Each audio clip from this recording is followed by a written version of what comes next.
Well, good morning. Welcome to Daily Focus. I'm so grateful for another day and the beginning of another work week, and looking forward to what the Lord has in store. My wife and I will be flying to Florida the end of this week for a preborn ministries conference. And what a great job Preborn Ministries is doing to not only save the life of the unborn, to educate young ladies on what is going on inside of their body, and that this is a life that God has created, that He's trusting them to carry and nurture and deliver.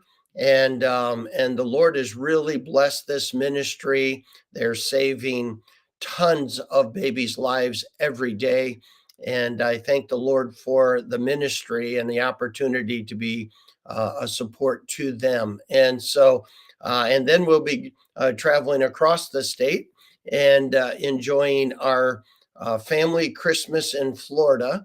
And we usually do that in February, but due to some scheduling conflicts, we're doing that in January this year.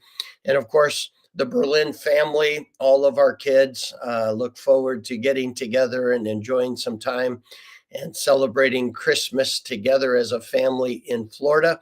And so I'll try to get these daily focuses in when I can and how I can in that schedule. But we'll be flying out Thursday morning, and so I might do my daily focus from the airport that morning. We'll see how the schedule comes together.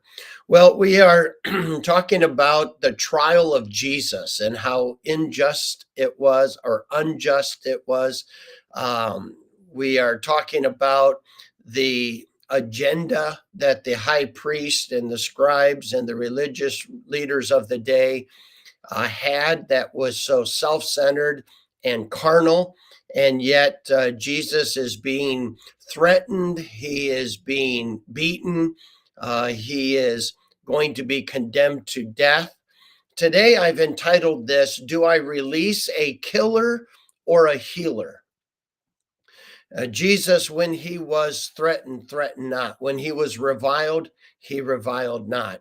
When he was accused foolishly, he didn't answer a fool according to their folly. He was not going to play the game. But he understood what was going on. And so let me just read the text. Verse 11 says, And Jesus stood before the governor, and the governor asked him, saying, Art thou the king of the Jews? And Jesus said unto him, Thou sayest. And when he was accused of the chief priest and elders, he answered nothing.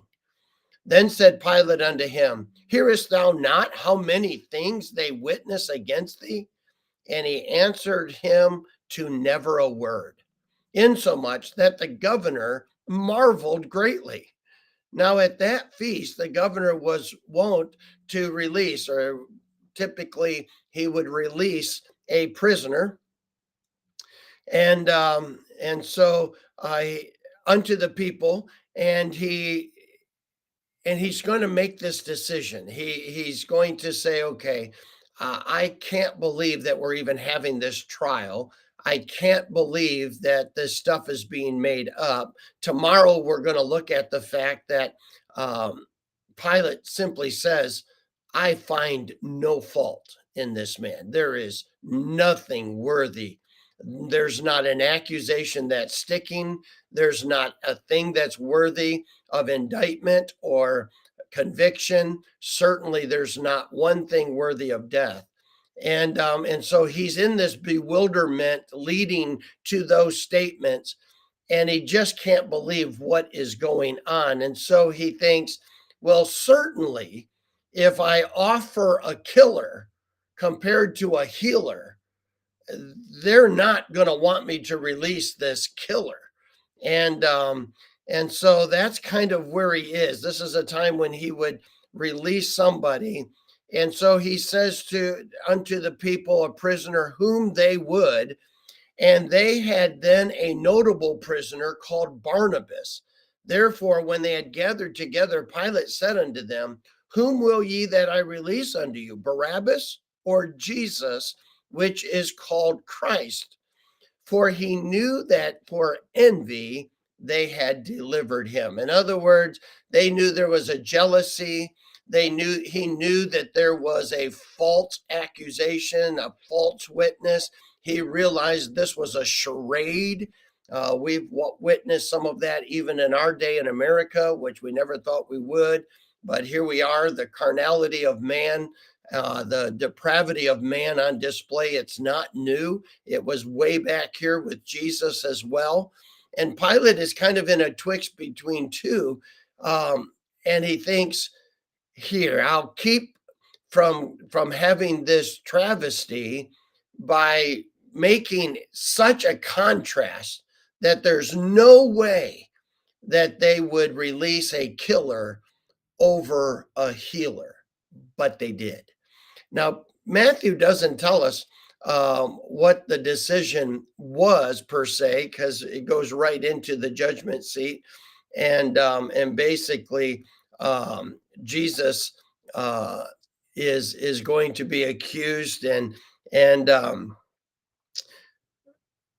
the chief priest, verse number 20, but the chief priests and elders persuaded the multitude that they should ask Barabbas and destroy Jesus. I mean, if that doesn't show you the charade that you can't trust people to just make a good decision, you have to somehow manipulate the people, whether you're doing it out of fear, or whether you're doing it out of, some type of misrepresentation of religious duty or political duty or your citizenship, whatever they use to manipulate, probably some type of threat, where the people then begin to do what they were told, and that is to cry that they would crucify Jesus. And it doesn't really tell us how the chief priests and scribes convinced the people or manipulated them to actually do this crazy thing in releasing a killer instead of a healer.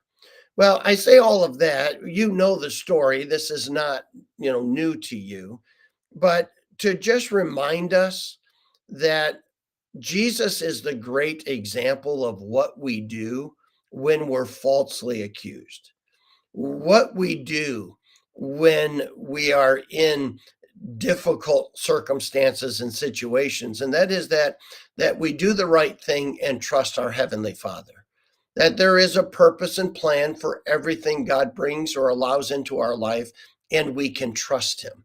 And so Jesus is absolutely content to trust his Father in what is going to go on. Now, being God, he knew that he was going to be condemned to death. He was going to be condemned to crucifixion. He was going to die on a cross, but he knew all of that. He'd already told his disciples, and he said, I must do this. He told his Father in prayer, if there's another way, let's do it that way. Nevertheless, I'm going to do whatever is absolutely necessary. I'm committed to your will. And we know how this plays out, and he saw the bigger picture. What we need to do is strive in our difficult moments to see the bigger picture. How does it relate to this life where I'm to hold things loosely? And how does it relate to eternity and the things that are permanent that I'm to hold tight, so that I can approach the situation or circumstance appropriately? When I begin to hold too tightly things that are temporary and too loose the things that are eternal, I'm I'm approaching this trial or tribulation or difficulty uh, just the opposite of what God designed in his word, how I am to apply his word to the real world in which I'm living in. And when we mess up the order, when we mess up the design, we get a messed up result. And so let's strive to see the bigger picture so we know what we should hold loosely and know what we should hold tight to. and approach the trial appropriately. God bless you.